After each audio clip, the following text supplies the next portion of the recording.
A tēnā, ko mihi a ngā mihi, ko tāku noiho he tautoko, I aua mihi rā, tēnā tātou katoa. I'm just going to get straight into it because I know that time is of the essence. I wanted to start with this quote from Moana. Without political authority, justice is a meaningless concept. Without the independent right to define justice and determine how it may be achieved, a people remain trapped in injustice. Moana wrote these words in 1992. Even then, 30 years ago, he was reminding us that nothing short of constitutional transformation would enable us to truly grapple with the fundamental injustice of colonisation. Now, 30 years on, some of us might be forgiven for imagining that significant progress has been made towards the realisation of justice in the colonial state of Aotearoa. Pākehā people are queuing up to acquire our reo. Government departments clamour to enrol their staff in cultural competency courses. Tikanga like pōwhiri and karakia have become normalised, even in the most unexpected contexts. And the inaugural celebration of Matariki with a public holiday this year was characterised by some as representing our coming of age as a nation. In the area of the law, more and more of our people are becoming lawyers and judges. We have rangatahi courts operating on marae and incorporating te reo and tikanga into their processes, and plans are even afoot to biculturalise legal education by incorporating Māori law as a foundational part of the LLB degree. In the area of politics, nearly 20% or around 20% of all members of Parliament have whakapapa Māori, and they're to be found across the entire political spectrum. Indeed, having a Māori caucus member these days is seen as an advantage.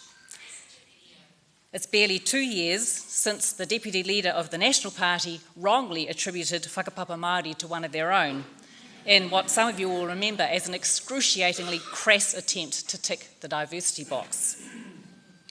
So what does it all mean?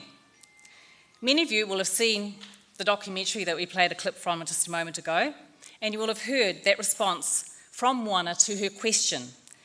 Actually, you might not have heard the question because the sound wasn't up, but the question was, what's the significance of the fact that we now have more Māori MPs than ever before? Now, the question that Moana posed in response illustrates so well the devastating clarity that he brought to our sometimes quite muddled thinking on the matter of progress.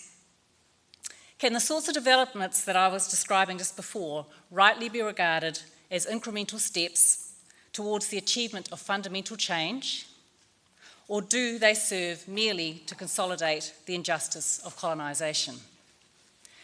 Now, starting with this question could very easily take us down the path of accusation and counter-accusation, of drawing sharp distinctions between realists and idealists, between tino Rangatiratanga champions and kāwanatanga sellouts. But those of you, yeah, we've all been there, right? But those of you who knew Moana will also know that one of the many reasons that he was so loved is because he never stooped to that kind of simplistic point scoring. He didn't judge. He just quietly prodded us into demanding more from ourselves and from those around us. He was, if you like, our conscience, that quiet yet insistent voice that sometimes we'd rather not hear, but which is impossible to ignore.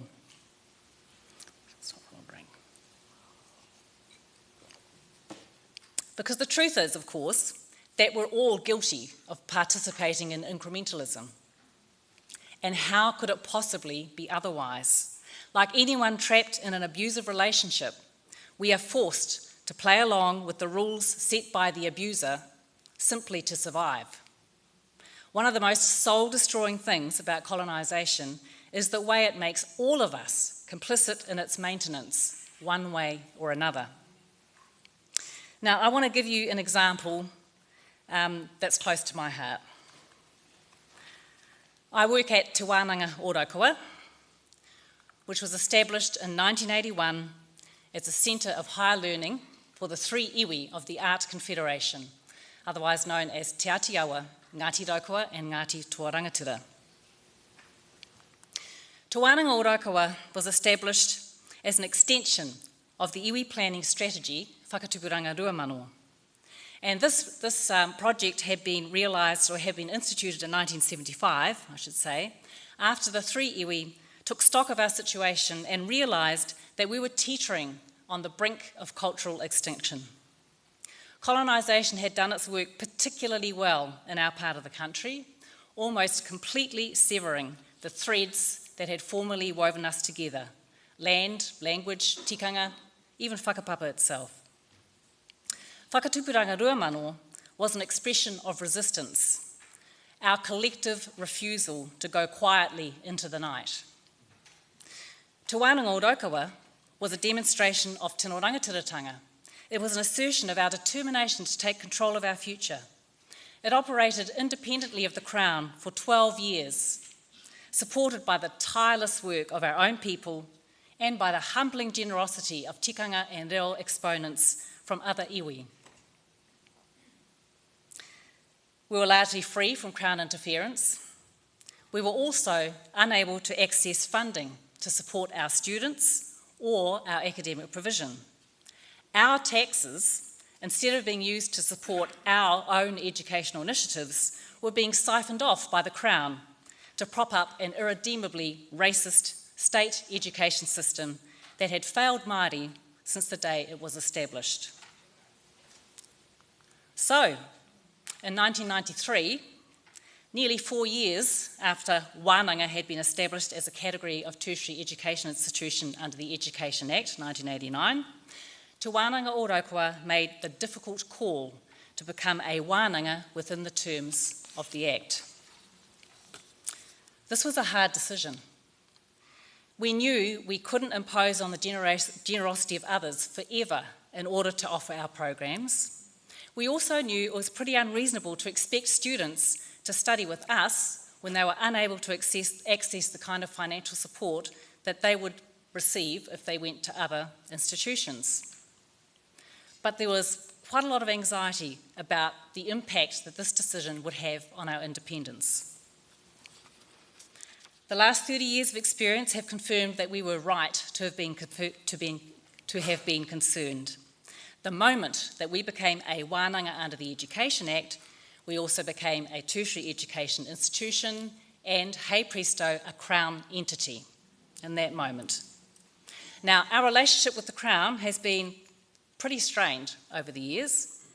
In return for the dubious privilege of being grossly underfunded to perform our functions, we've been required to conform to a raft of Crown expectations. We've spent ever-increasing amounts of time and energy caught up in meeting the constantly expanding and largely pointless layers of Crown compliance. In 2017, Te Wānanga o Raukawa lodged a claim with the Waitangi Tribunal, complaining at the Crown's ongoing lack of support for our work. We described a number of specific failures, but we were also really clear that these failures were merely symptomatic of a fundamental problem that underpinned the claim in its entirety, which was the nature of the relationship between the wānanga and the Crown. In essence, we claimed that the Crown had completely failed to grasp the nature of the relationship between tino Rangatiratanga and kāwanatanga as set down in Te Tiriti of Waitangi. We claimed that the Crown had consistently overstepped the bounds of kāwanatanga and that it was intruding into the domain of tino Rangatiratanga, making decisions that undermined the way that we do things and claiming authority over aspects of our operations that far exceeded the rightful ambit of its powers pursuant to Te Tiriti. Since early 2018, we've been working directly with Crown officials to resolve our claim. It's been a difficult and sometimes very painful 5 years, and we still have a really long way to go. However, the thing that's been consuming all of our time this year is that we've been working very hard to achieve legislative change that will establish, I was going to say a more balanced, but perhaps a less unbalanced wānanga-crown relationship. If we're successful, and there are no guarantees that we will be, but if we're successful, for starters, the wānanga will no longer be a Crown entity. So Te Wānanga Ōrākau will cease to become a Crown entity, to be a Crown entity. Our administrative settings will reduce the scope of Crown involvement in our affairs in a number of quite important respects, and our lines of accountability to our founding iwi will be significantly strengthened.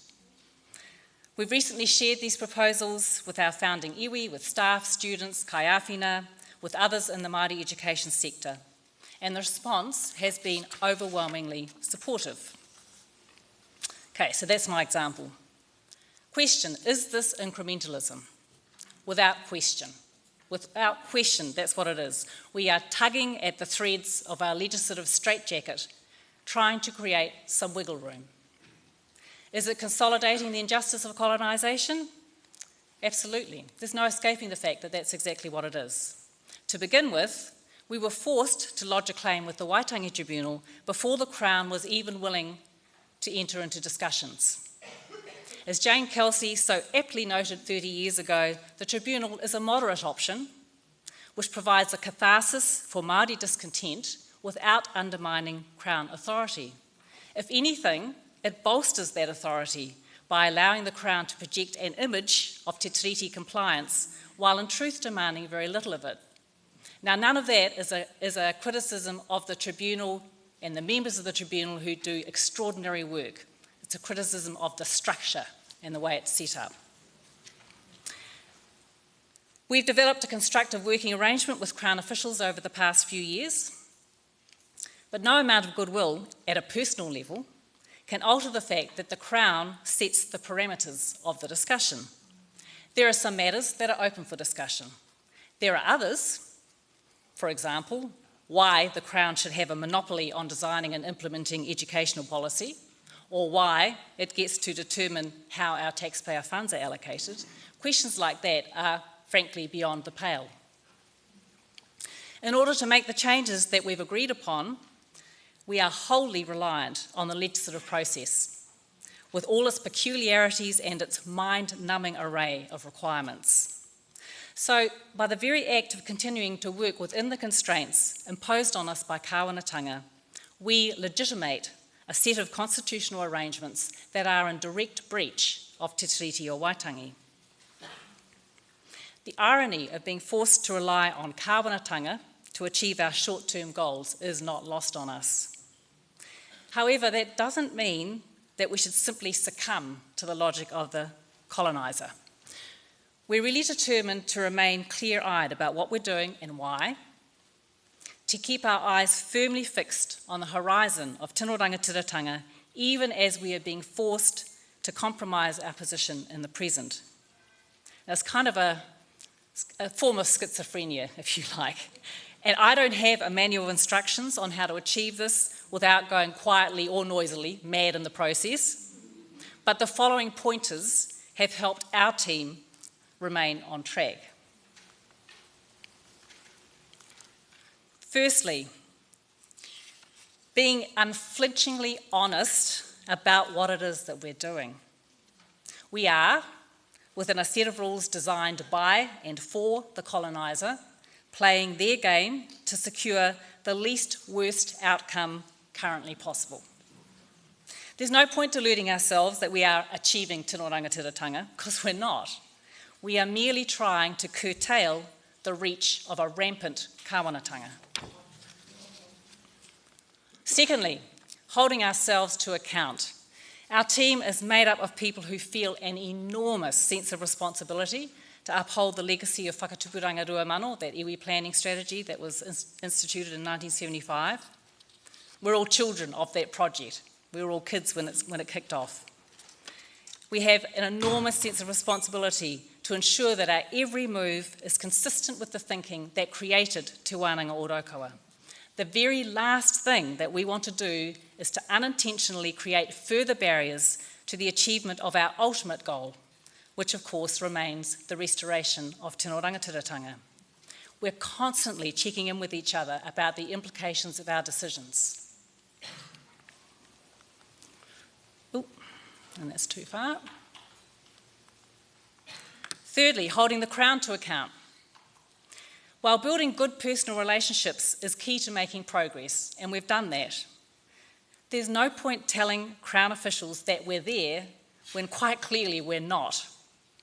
Positive reinforcement is one thing, false flattery entirely another. The Crown needs to be regularly reminded that we have a long way to go before the standards set by Te Tiriti or Waitangi can be said to have been met. Fourthly, I think it is, yes, guarding against complacently. If we start feeling satisfied, that should set the alarm bells ringing. To quote Linda Smith, it's one of my favourite quotes of hers, being irritated is good for our thinking. It sharpens our focus. I would go further and suggest that anger makes excellent fuel. There's nothing wrong with anger. It's what you do with it that counts. And incidentally, anyone who thinks that having your country stolen out from under you isn't reason enough to be angry, I would suggest you're delusional, or perhaps on drugs, I don't know. Fifthly, there is no room for ego in this. This is not about us. We shouldn't expect praise for whatever small gains we make. We shouldn't get defensive when others point out how trifling those gains might be. And we shouldn't crave validation so badly that we turn to Pākehā for acclaim either. If the beneficiaries of colonisation start telling us that we're doing great, that's a sure sign that we're actually working in their interests rather than our own. And yeah, it can be a thankless task. Get over it. That's what it is. Our team is also really clear on the importance of leaving a truthful record behind for those who will follow us. We want our mokopuna to understand that while we're doing the best we can, we are limited by our own ability and imagination. We need to be honest about the fact that sometimes pragmatism has won out over principle. We will acknowledge where we feel we've fallen short and will do our best to explain why. We hope, vainly perhaps, that whatever we achieve in our time will prove to be a useful foundation for whatever they might strive for in theirs. We hope they'll forgive us our limitations and, much more importantly, that they will push beyond them. We will encourage them to be braver and better than we are. Now, of course, it's not so simple as urging the next generation to do better than we have done. We can't abdicate our responsibilities as easily as that, because their chances of succeeding where we have failed depend on what we do here and now to prepare the way. We must do all we can to normalise the concept of constitutional transformation, so that by the time our mokopuna are parents, it won't be a question of if or why, but merely of when and how. How do we do this? Well, Moana and Margaret had the right idea with Matike Mai, which Claire referred to earlier this morning. No token consultation for them. As Claire mentioned this morning, for Matike Mai, they conducted over 250 hui over a 3-year period, involving over 5,000 people. According to Margaret, Moana attended every single one of them. And those who know Moana know that he would have spoken to each and every one of those hui with an equal amount of care and dedication, whether it was 3 people or 100, because that's how he was. These hui were held at marae, at kura, hauora and social service clinics, wānanga, universities, disability centres, law offices, trust board offices, gang pads and private homes. Veronica, who I think will be on the final panel this week, Veronica and others facilitated a rangatahi program, generating enthusiasm amongst and gathering feedback from young people. The project team conducted interviews and focus groups, spoke to kuia, kaumātua, talked to constitutional experts, met with other interested groups, including Pākehā Treaty educators and Pacifica. Just imagine the impetus for change that would be created if we were to keep up something like this for the next 10 to 15 years. Before I finish, I've probably gone way over time, before I finish, I'd like to address something that comes up way too often when we discuss the so-called tension between incrementalism and transformation. The question of what is realistic. Let's not waste precious time and energy going off on that particular tangent during this hui. As Ward Churchill once pointed out, any order defines reality only in terms of itself. So buying into the colonial state's definition of reality is guaranteed to keep us exactly where we are. It is designed to take us nowhere. The reality for our tūpuna was that they controlled their destiny. That was their norm. That was their normal for thousands of years. And it's only in the last couple of centuries, the briefest moment in time, that our reality has been turned upside down by an acquisitive, disease-laden, morally bankrupt bunch of people from Europe who suffered from a particularly malicious form of exceptionalism, convincing themselves that they were entitled to take what they wanted from anyone who didn't look or think or behave like they did. That we would now reward that behaviour by buying into a definition of reality that validates their misdeeds is as nauseating as it is ridiculous. Let's be absolutely clear. Our tūpuna never ceded sovereignty under Te Tiriti or Waitangi. They were never conquered. The Crown acquired control here through a process that Taiaiake Alfred has described beautifully, I think, as a gradual triumph of germs and numbers. If we want to talk about what's real, the reality is that the Crown has never acquired sovereignty here. It has no legitimacy. Let's not bolster its delusions of grandeur by buying into what Moana used to call its colonial myth takes. Instead, let's shape and bring to fruition our own definition of reality, one that honours the legacy of generations past and fulfills our responsibilities to those yet to come. A reality that draws on the affirmation of Rangatiratanga in He Whakaputanga o Te Rangatiratanga o Niu Tireni and its reaffirmation in Te Tiriti or Waitangi. Let's commit ourselves to continuing the excellent groundwork laid by Moana, Margaret and their team in Matike Mai so that the momentum for constitutional transformation builds to the point where it becomes not merely possible but inevitable. And because I started with a quote from Moana, I'd like to end with one also taken from the same documentary. People just have to be brave enough.